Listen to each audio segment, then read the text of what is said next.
previous episodes of Built By, we are giving you a tour on the projects that are recently built by us. Hi, my name is Kyle, and on today's episode, we will feature a project that is specifically designed for our bachelor client, and we call this the J-Pam Villa.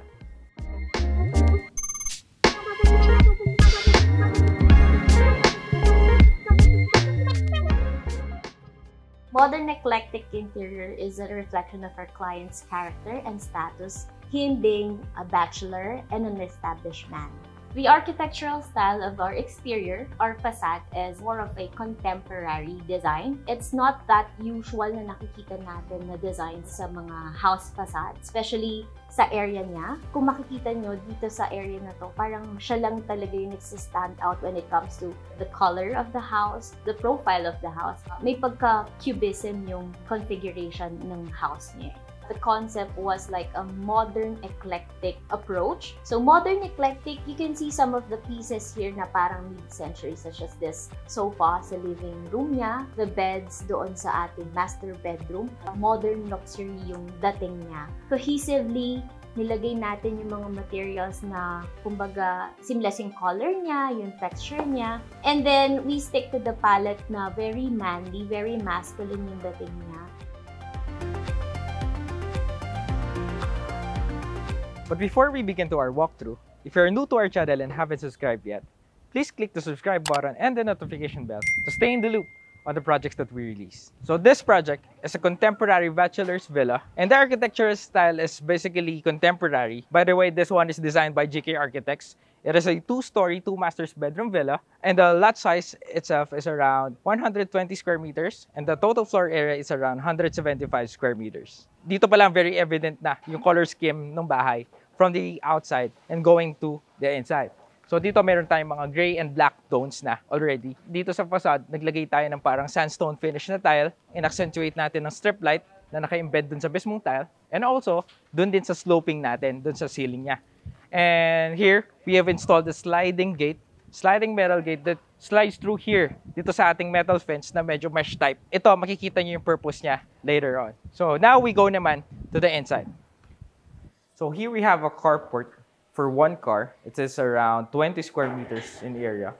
Dito, we have sliding door. Mamaya makikita nyo ano nandun sa loob. And then we have a lanai. Dito naman, we have our porch na maliit lang. It's around 4 square meters. Ginawa natin dito, we have our landscape here na meron din tayong sliding door here. Mamaya makikita natin. Here we have installed itong mga uplight natin para ma-illuminate itong design natin na ginawa dito sa ating main door and yung mga design niya pa sa katabi niya kasi pinattern natin sila.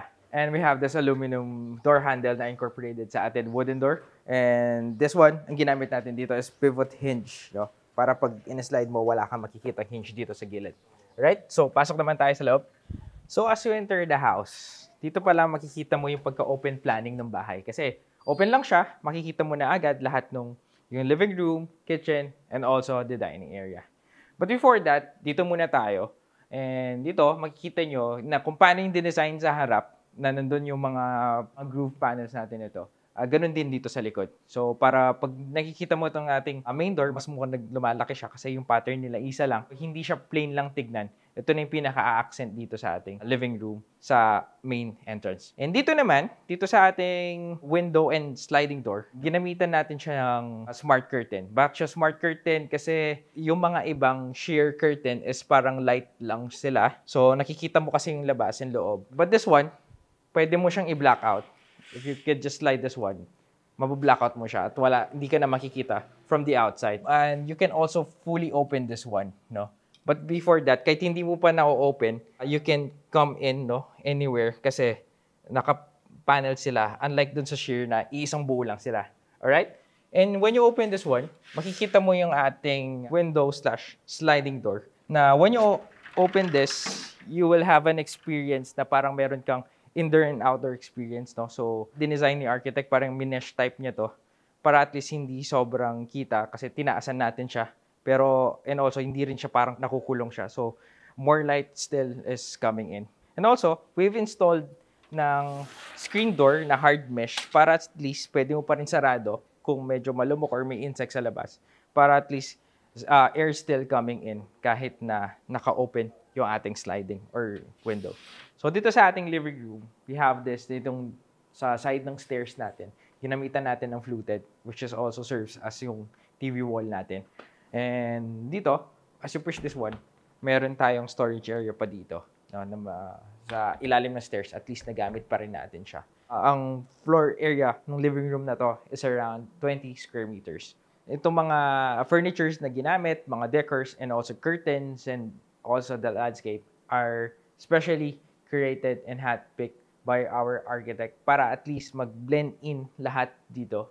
Yes, this is designed by GK Architects. Alright? And this one, dito naman tayo sa ating wall. So dito, naglagay pa rin tayo ng strip lights na naka-embed dito sa ating fluted. And pag pinush mo to,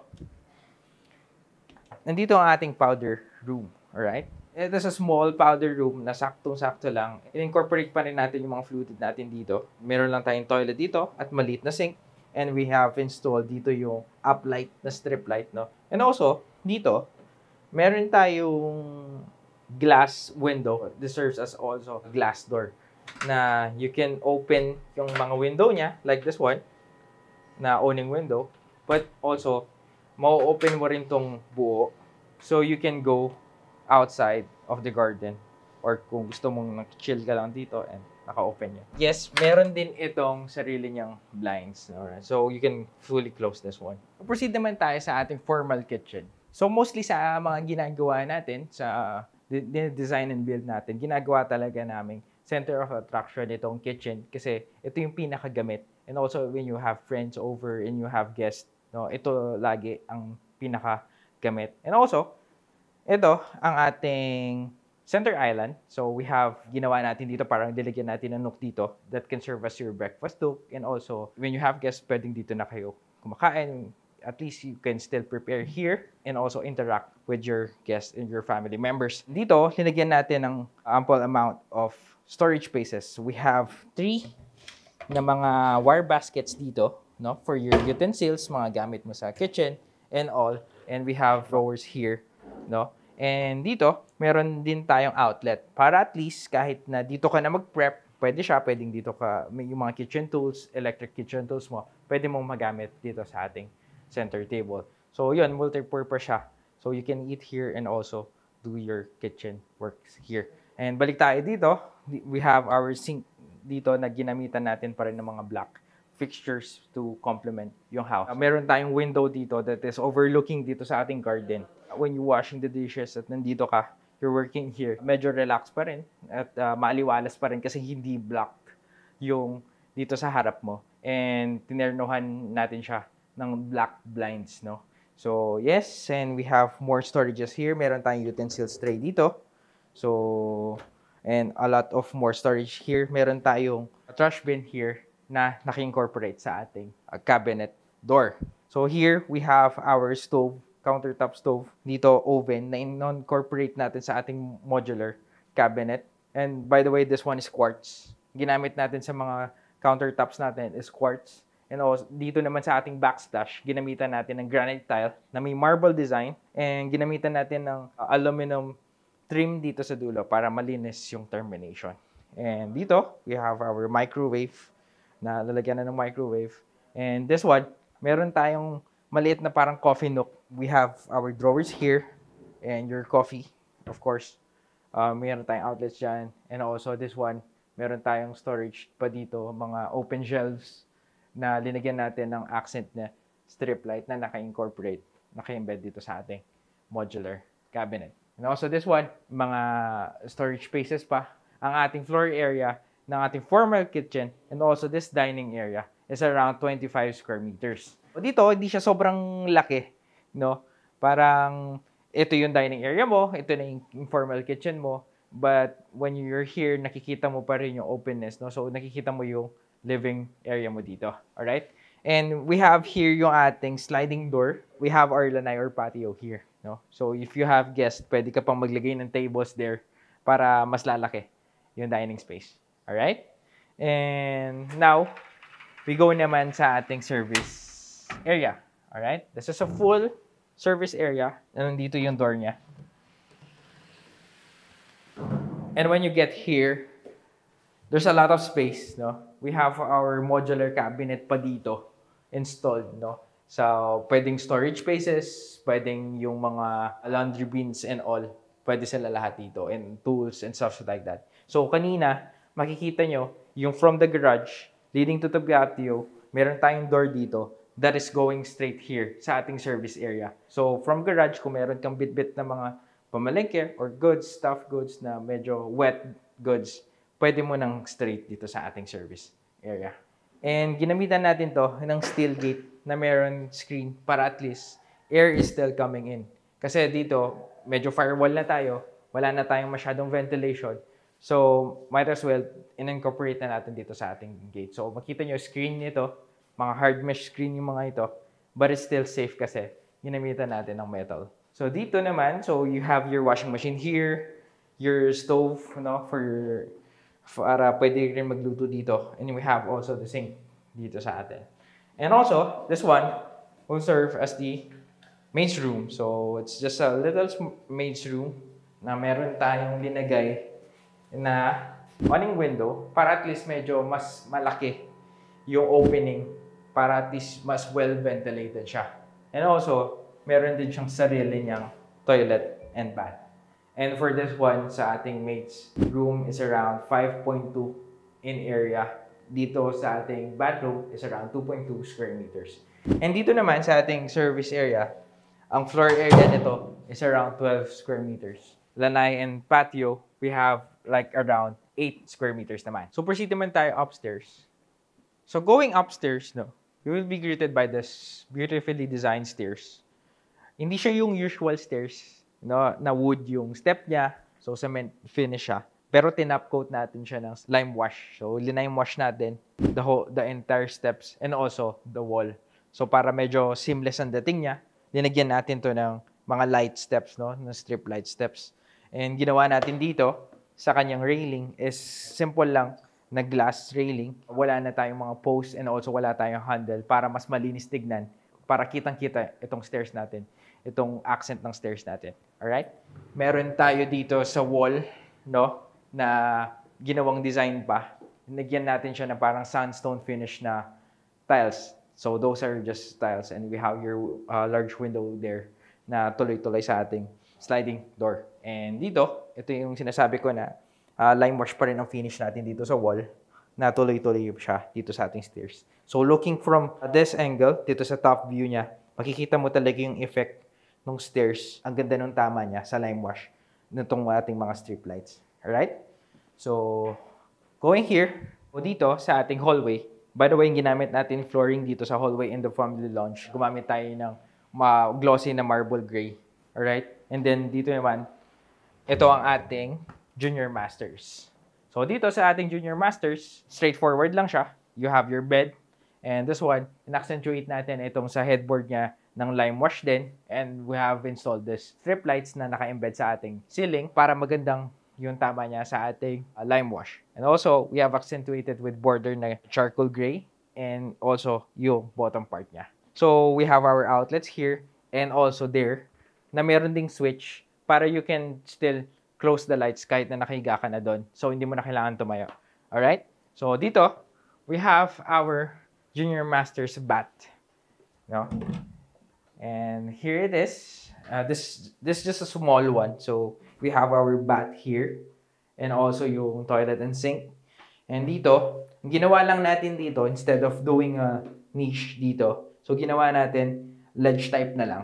Ma-maximize pa rin yung space dito. Alright? So, tapos linagyan natin na accent na strip light dito sa taas instead of a cove light para mas maganda yung effect niya and design niya. This is what we do nowadays. And also, yung tiles na ginamit natin dito, parang granite lang. Alright? And nandun pa rin yung tones na ginamit natin. Nasa gray pa rin tayo. And also, we have this black fixtures. Mas malinis din tignan. Dinagyan na lang natin ng partition. Glass partition instead of a full na sliding partition. And also this one, sa sink, we have used a modular cabinet here and also a granite countertop. Alright? So, we use black fixtures again. And this one, dito, we have our cabinet. So, may haron tayong mga open shelves dito. And we have our full wardrobe cabinet here. The floor area of this bathroom is around 5.3 square meters. And dito pala sa ating bedroom, so pagpasok mo pa lang dito sa bedroom, nag-iba na yung flooring. So dito, ginamit na natin, kung doon sa hallway, gumamit tayo ng parang gloss tile na marble. Dito gumamit na tayo ng gray wood finish na SPC. So these are stone, plastic composite. So kahit babasa sila, okay lang. And also, pag inaapakan mo sila, it really feels like a wood. So meron tayo din na SPC termination right here para maganda yung termination nila. Para pagpasok mo, you can feel na you're in the room. The floor area of this bedroom is around 13 square meters. And dito sa ating hallway, we have installed this storage cabinet, no? Modular pa rin ang ginamit natin. So we have here you have plenty more room for storage here. So yon, tapos meron tayo open shelves or ledge dito na you can put your designs, your portraits. Nandito rin yung ating CCTV. Alright? For the whole house. So, dito naman tayo. Proceed na tayo sa ating master's bedroom. So, here sa master's, we've designed it in a way na parang hotel style siya. So, naglagay tayo dito ng interior fit-outs na naglagay tayo ng fluted dito na nakalabas siya. So, we can have this uplight effect dito sa headboard niya. Side tables there. We have also our outlets and switch para sa mga ilaw nito. So, you can control it while you're in the bed. Meron tayong corner lights there that are also supplied by Uji Home. By the way, shout out to Uji Home for decorating this house. Meron tayong curtains here na final curtain natin, pero nandito talaga yung mga windows niya. Alright? So we have large windows pa rin, but when you close this one, at least nababblackout mo siya. By the way, also, I would like to give a shout out for your DC Blinds for supplying all the blinds and curtains for this house. Alright? So here we have our walk-in closet. So ito talaga yung masters kaya yung junior masters lang. So this one, we have a full walk-in closet na dinesign natin as per the theme pa rin ng bahay na ito.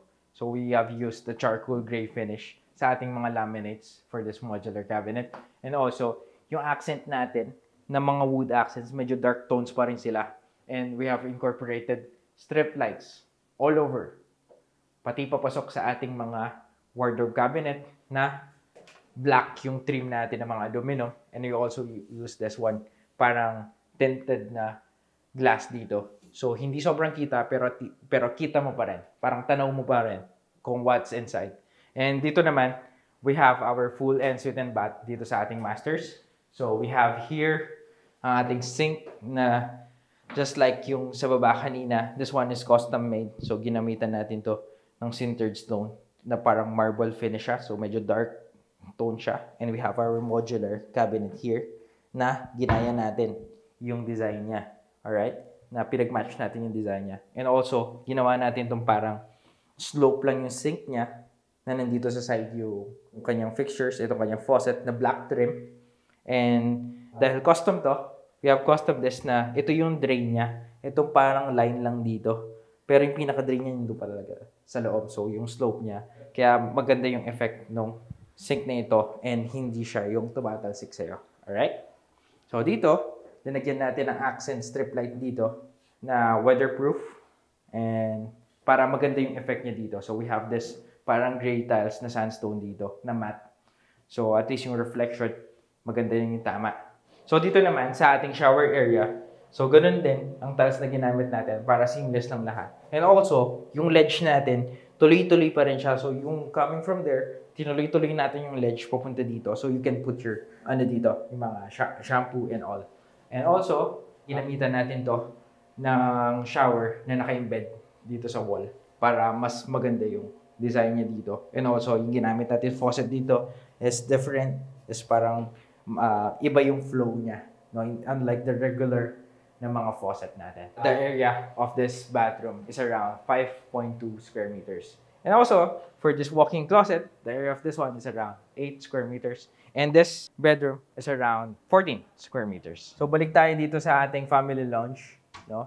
So, this is a proposed family lounge. So, pwedeng maglagay ng sofa or pwedeng maglagay ng desk dito or TV. Pwede, kahit ano. Kaya wala pang furnitures kasi nagde-decide pa si client kung anong gagawin niya sa area na to. Alright? So, dito, we have our sliding door.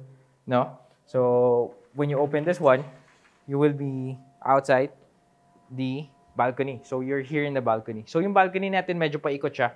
So from here, papunta dito sa likod. So dito ginamitan natin ng deco blocks all throughout and parang cement finish lang natin siya. And also we have this precast na design, parang fluted design dito. Alright? So yun yung sinasabi ko, you have our utility here, no? Dito yung mga aircons natin, tinago natin sila dito on the side para at least hindi sila eyesore sa design ng bahay sa labas. Alright? Balik naman tayo ulit sa baba for our quick recap. Let's go! And for the quick recap, this villa has a lot size of 100 square meters and a total floor area of 175 square meters. It has a carport for 1 vehicle, a living room, dining room, powder room, and a lanai area.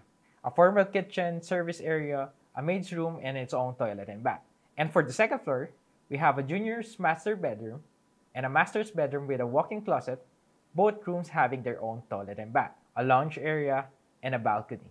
And for the cost of this project, it ranges at around 8 to 10 million depending if you will include all the additionals for the interior fit-outs, upgrades, and automations. Our price per square meter ranges at around 40,000 per square meters for the mid-finish and 45,000 per square meter above for the elegant finish. I want to give a shout out to our dear suppliers, Uchi Home for staging this house, for all the decoration you have seen in the entire house, Dizzy Blinds for the blinds and curtains, Wintercool Pampanga for the air-conditioned units, Tallman's Landscape for our landscaping. If you want to build with us, work with us, you can connect through our socials that are now flashing on the screen. And lastly, if you want to reach and connect with GK Architects, you can reach them through their socials that are flashing on the screen. And also, if you want to watch the full in-depth video of this villa with GK Architects, you can click the video that is here on the screen. And once again, I'm Kyle. Thank you for staying with me throughout this video, and I hope to see you again soon.